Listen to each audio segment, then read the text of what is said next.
ये अपने मन की एक बात बता रहे हैं कि जितना ईर्ष्यालु उनका स्वभाव है उतना मुहम्मदन भी नहीं है। चाहे सुन रहा होगा कोई नाराज हो या प्रसन्न। क्या किसी संत को ये अधिकार है कि वो देश की सबसे प्राचीन, अहिंसक और वैज्ञानिक धर्म परंपरा को पाखंड कहे? सिर्फ लोकप्रियता पाने के लिए क्या धर्मों को नीचा दिखाना सही है? जय जिनेंद्र दर्शकों, भारत की भूमि पर श्रवण जैन परंपरा और सनातन वैदिक परंपरा दोनों ने सदियों तक साथ साथ रहकर सत्य, अहिंसा, करुणा और आत्मसंयम को जीवित रखा है। दोनों ही महान परंपराएं एक दूसरे के प्रति सम्मान और सहयोग की भावना रखती है। लेकिन हाल ही में कुछ लोगों ने इन परंपराओं के बीच फूट डालने का कुत्सित प्रयास शुरू कर दिया है। एक तथाकथित वैष्णव संत रामानंद दास जी जैन धर्म को नास्तिक, पाखंडी और अर्थहीन बताकर जैन मुनियों पर अशोभनीय टिप्पणियां कर रहे हैं। भगवान मिलेंगे। अरे नंगा रहने से भगवान की कृपा नहीं है, अंतःकरण खाली होना चाहिए, शुद्ध होना चाहिए, हृदय हमारा निर्मल हो। हमारे यहाँ श्रीमद् भागवत में इसको पाखंड मार्ग की कह करके निंदा की गई है। शुकदेव जैसा महामनीषी कह रहा है। इसलिए हमारे यहाँ शास्त्र कहता है कि जो वेद की परंपरा के अनुसार चला आ रहा है वो धर्म है। वेद के अतिरिक्त जो भी है वो नास्तिक है। हम ईश्वर की सत्ता माने या न माने, लेकिन जो वेद मानते हैं, वेद को प्रमाण मानते हैं, उनको आस्तिक मानते हैं। जो वेद को प्रमाण नहीं मानते।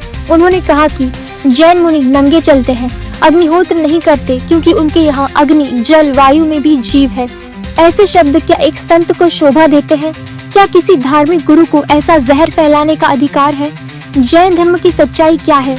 अहिंसा परमो धर्म, ये सिर्फ एक नारा नहीं, जैन धर्म की आत्मा है। जैन दर्शन कहता है अग्नि, जल, वायु, वनस्पति सभी एक इंद्रिय जीव है। इसलिए हवन, अग्निहोत्र जैसे कर्मों से दूर रहना सिर्फ परंपरा नहीं, दर्शन आधारित त्याग है। अब बात करते हैं नग्नता की, जिससे सबसे ज्यादा मजाक उड़ाया गया। दिगंबर साधु नंगे नहीं होते, वे नग्न होते हैं। नंगा वो होता है जिसे देखकर वासना जागे, और नग्न वो होता है जिसे देखकर माँ को अपने बेटे का भोलापन दिखाई दे। दिगंबर मुनि उसी अवस्था में रहते हैं जैसे वितरागी बालक। वो शरीर से नहीं, मन और आत्मा से भी निर्लिप्त होते हैं। उनके लिए नग्नता एक आध्यात्मिक स्थिति है जहाँ कोई मोह, कोई भोग, कोई लोभ शेष नहीं बचता।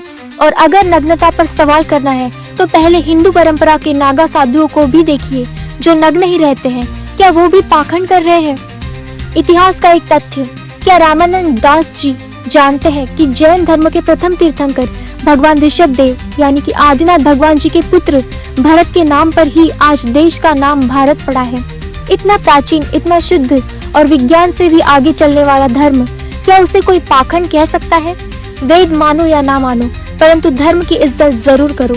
किसी को वेद प्रमाण लगते हैं, किसी को आगम, किसी की आस्था अग्निहोत्र में है तो किसी की आत्म संयम में, लेकिन सबका आदर करना ही असली संत की पहचान है। आप धर्म प्रचार जरूर करें, लेकिन किसी दूसरे धर्म को नीचा दिखाकर नहीं।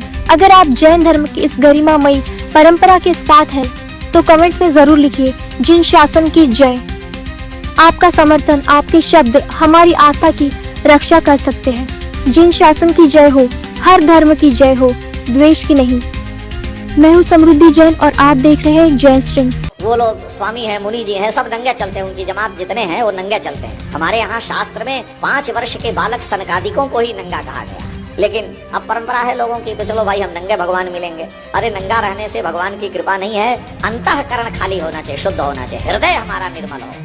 हमारे यहाँ श्रीमद् भागवत में इसको पाखंड मार्ग की कह करके निंदा की गई है। शुकदेव जैसा महामनीषी कह रहा है। इसलिए हमारे यहाँ शास्त्र कहता है कि जो वेद की परंपरा के अनुसार चला आ रहा है वो धर्म है। वेद के अतिरिक्त जो भी है वो नास्तिक है। हम ईश्वर की सत्ता माने या न माने, लेकिन जो वेद मानते हैं, वेद को प्रमाण मानते हैं, उनको आस्तिक मानते हैं। जो वेद को प्रमाण नहीं मानते, नास्तिक। हम कुछ महीनों तक उन लोगों को पढ़ाए। राजस्थान में पाली जिला है, वहाँ गए रहे तो जैन मुनियों को पढ़ाए दर्शन। हमारी आदत है, हम लोग वैष्णव हैं तो हम जल्दी समझौता नहीं करते। अग्निहोत्र बहुत वर्षों से करते हैं। अब वो सब चाहें कि नहीं ये अग्निहोत्र न करें, क्योंकि उनके यहाँ अग्नि में भी जीव है, जल में भी जीव है, तो पानी से न नहाए। अब बिना नहाए कैसे रहेगा? बड़ी समस्या है।